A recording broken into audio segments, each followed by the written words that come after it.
হযরত ইমাম হুসাইন দৌড় দিয়ে আমার নবীর কদমে চলে গেছে।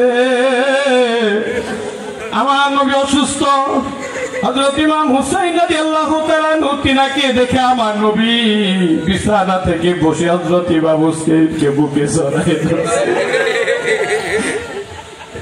ইমাম হুসাইনকে বুকে জড়ায় ধরছে, মুখে চুমা দেয়, ঠোঁটে চুমা দেয়, কপালে চুমা দেয়।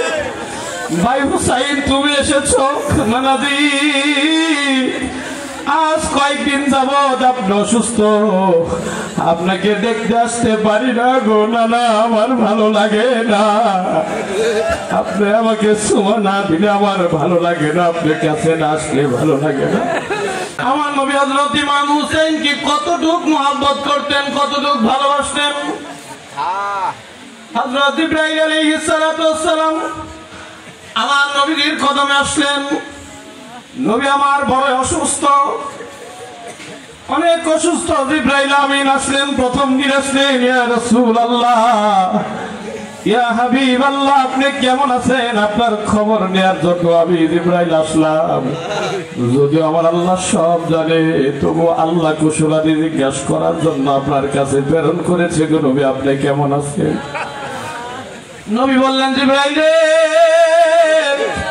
আমি নবীর শরীরটা বেশি ভালো না। কুশলাদি বিনিময় করে জিবরাইল চলে গেলেন। আরেকদিন দ্বিতীয় দিন আসলেন, ইয়া রাহমাতাল লিল আলামিন, আপনি কেমন আছেন, আপনার শরীর কেমন। আল্লাহ যদিও সব জানে, আপনাকে খবর নিতে পাঠাইছেন, কেমন আছেন। নবী বলেন, না না রে, আমার শরীরটা বেশি ভালো না। তৃতীয় দিন আসছে, নবী আপনার শরীরটা কেমন। জিবরাইলে, আমার শরীরটা ভালো না, শরীর দিন যাচ্ছে ক্রমশই খারাপ হয়ে যাচ্ছে। চতুর্থ দিন আবার জিবরাইল যেদিন আসলেন, সেই দিন আর একা আসে না, হযরত আজরাইল আলাইহিস সালাতু ওয়াস সালামকে সঙ্গে এনেছে। আজরাইল যেদিন আসবে তার পূর্বে আল্লাহর নবী রাহমাতাল লিল আলামিন তিনি বড় অসুস্থ।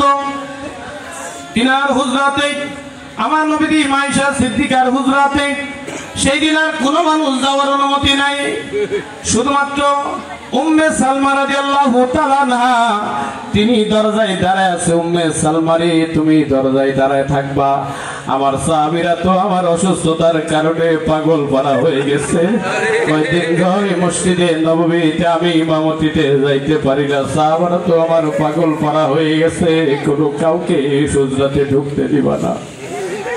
হযরত উম্মে সালমা রাদিয়াল্লাহু তাআলা আনহা তিনি হুজরার সামনে দাঁড়ায় রইলেন। কেউ যাইতে পারে না, কার অনুমতি নাই, শুধুমাত্র একজন হযরত ইমাম হুসাইন রাদিয়াল্লাহু তাআলা আনহু তিনি হুজরার ভিতরে ঢুকবে। উম্মে সালমা ডাকতে হলো, ও হুসাইন, আমার নবী নিষেধ করেছে হুজরার ভিতরে প্রবেশ করা যাবে না। আমার নবী ডাকতে হলো, হুসাইন ভাই, ভাই হুসাইন, তুমি কি আমাকে চিনো। হযরত ইমাম হুসাইন ডাকতে বলল, গো নানা রাহমাতাল লিল আলামিন, আমি আপনাকে কি করে চিনবো, যিনি হাত বাড়াইলে চন্দ্র দ্বিখণ্ডিত হয়ে যায়, যিনার ইশারায় অস্তমিত সূর্য আবার পুনরুদিত হয়ে যায়। আমগো নবী, আমি আপনাকে বলেন কিভাবে চিনবো, আর যিনি পা বাড়াইলে লামাকামে চলে যায় গো নবী। ও গো নানা, আমি বলেন আপনাকে কিভাবে চিনবো। ওগো নবী, আপনি ওগো নানা যে আপনি বলেন আপনার পরিচয় কিভাবে দিব, কিভাবে আপনাকে আপনার পরিচয়ের বর্ণনা করব। হযরত আমার দয়াল নবী রাহমাতাল লিল আলামিন, আমি সংক্ষেপ করে বলছি, আমার নবী রাহমাতাল লিল আলামিন হযরত ইমাম হুসাইন রাদিয়াল্লাহু তাআলা আনহুকে বুকে জড়ায় ধরে, গো হুসাইন, তোমার কি মনে আছে ছোট্টবেলায় তুমি আমাকে ঘোড়া বানায় তুমি আমার সওয়ারি হয়ে খেলা করেছো। হযরত ইমাম হুসাইন চোখের পানি ছেড়ে দিয়ে কান্দে, ইয়া রাসূলুল্লাহ, ওগো নানা রাহমাতাল লিল আলামিন, হ্যাঁ আমার মনে আছে, আপনি আমাকে কত আদর করতেন। ওগো হুসাইন, তুমি কি জানো আমি তোমাকে কত চুম্মা দিয়েছি।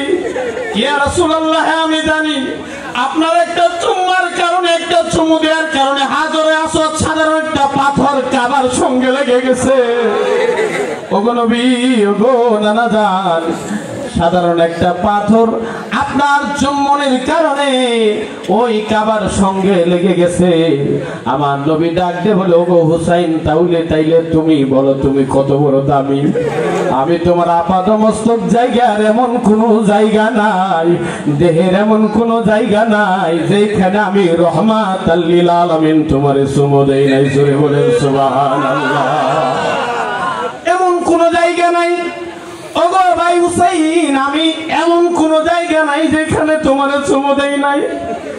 ভাই হুসাইন, আমার সময় নাই, আমি চলে যাব, আমি বিদায় হয়ে যাব। ভাই আমার সময় নাই, তোমারে আমি বুকে আগলায় রাখছি, আদর করছি, যত্ন করছি, ভালোবাসছি। ভাই আজকে তার ঋণ আমাকে পরিশোধ করতে হবে। আমি যে তোমাকে আদর করেছি, যত্ন করেছি, ভালোবেসেছি, মহাব্বত করেছি, চুম্বন দিয়েছি, আজকে তার সমস্ত ঋণগুলো পরিশোধ করতে হবে। আমার নবী রহমাতাল লিল আলামিনের কদমে হযরত ইমাম হুসাইন ডাক দিয়ে বলল, গো নানাজি বলুন আমি হুসাইন কিভাবে ঋণ পরিশোধ করব। হুসাইন শুনে রাখো, আমি জানতে পারলাম আমার উম্মতের একটা দল তোমাকে ওই দস্তে কারবালার ময়দানে শাহাদত বরণ করবে। আমার আল্লাহর বড় পছন্দ, আল্লাহ রাব্বুল আলামিন তোমার কুরবানি কবুল করেছে, পছন্দ করেছে। তোমার রক্ত, তোমার কুরবানি আল্লাহর কাছে বড়ই পছন্দনীয়। ওগো ভাই হুসাইন, কথা দাও আমার গুনাহগার উম্মতের জন্য তুমি নিজেকে আল্লাহর রাহে কুরবান দিয়ে দিবে। কথা দাও ভাই হুসাইন, ওই দস্তে কারবালার ময়দানে এমন একটা দিন আসবে, আমার উম্মতের একটা দল তোমাকে ওই কারবালার প্রান্তরে তোমাকে নৃশংসভাবে হত্যা করবে। তোমার গায়ে পল্লম মারবে, তোমার গায়ে তীর মারবে, তলোয়ারের আঘাত করবে, খঞ্জরের আঘাত করবে। ভাই হুসাইন, সেই দিন তুমি তোমার এই নানাকে ভুলে যাও না।